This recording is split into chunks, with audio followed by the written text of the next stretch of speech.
MTA's congestion pricing plan is poised to clear another hurdle today. This morning, members of the MTA board will vote on the current tolling recommendations. CBS 2's Elijah Westbrook joins us live from MTA headquarters in Lower Manhattan with more. Elijah.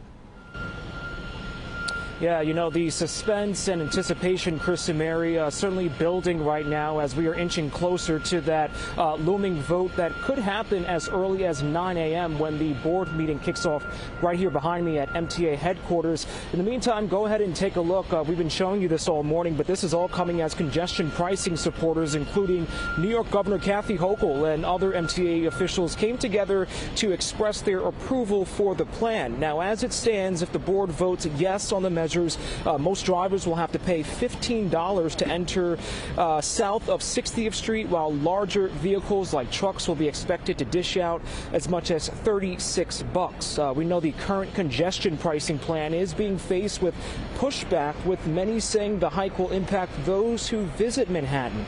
Now, if the board votes in favor of the current recommendations, we know the transit agency will then have to conduct a months-long period of public hearings that could begin as early as February. So certainly keep that in mind, Chris and Mary. As you mentioned today, MTA officials will reconvene for their monthly board meetings. Aside from congestion pricing, any other items that are expected to be discussed impacting commuters? Well, that's a good question, Mary. So just last week, we listened in on the MTA's committee meetings, which usually gives us a great deal of insight into what the board meetings will look like.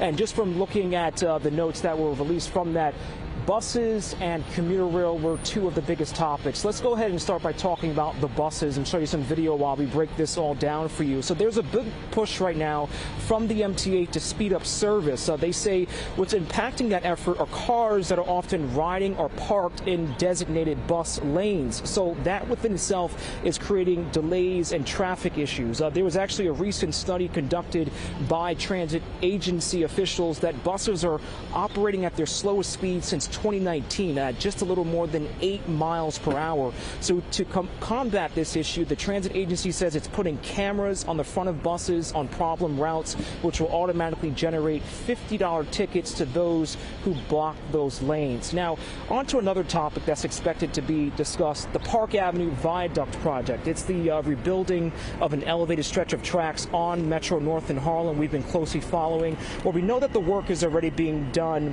to complete phase 1 of the project, and if we have this queued up, you should be looking at renderings and graphics of what that construction process will be viewed as. We're being told the majority of the work is expected to happen during the weekends, while 2 tracks will be taken out of service. Officials believe for now service will not be impacted. We know there's also another push to get Metro North over to Penn Station. The federal government just granted about $1.6 billion to complete that project. So again, Chris and Mary, those are just some of the other topics that will be discussed during today's board meeting. But of course, congestion pricing is the big headline. A lot of us are waiting, and that vote could happen as early as 9 a.m. I'll send it back to you. Elijah Westbrook. Elijah, thank you.